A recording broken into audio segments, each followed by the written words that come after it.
And the eighth and final rule. If this is your first night at Fight Club, you have to fight. The YouTube algorithm must have shoved at least a gazillion clips of the film onto your face by now.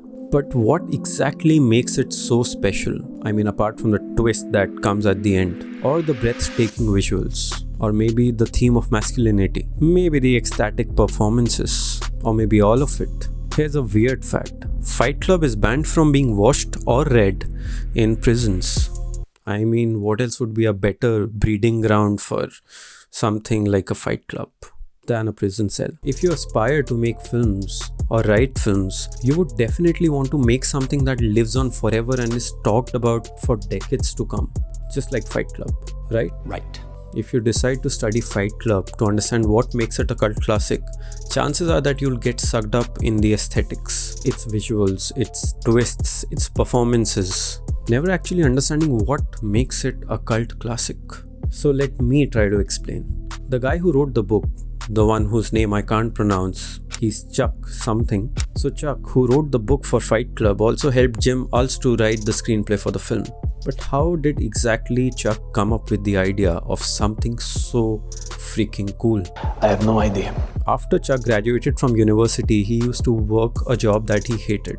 And in going to church, he found some solace. People in church would often tell him to go and meet hospice patients. That is, people who are suffering with something terminal, so that he would interact with them and feel a bit more grateful about the life he has. So he started going to these support groups, meet all these people who were suffering with so many ailments and illnesses, and sat amongst them in that group. And people thought that he also had the same illness that they did.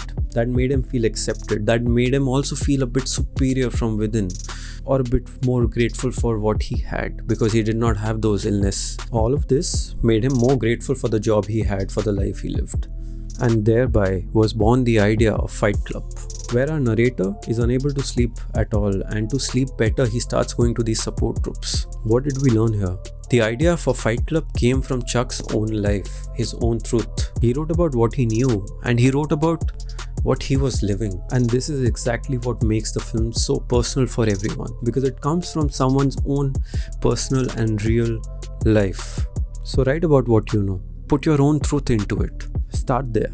Sit up straight, shoulders back, chin up, and smile. And remember that it's about a story.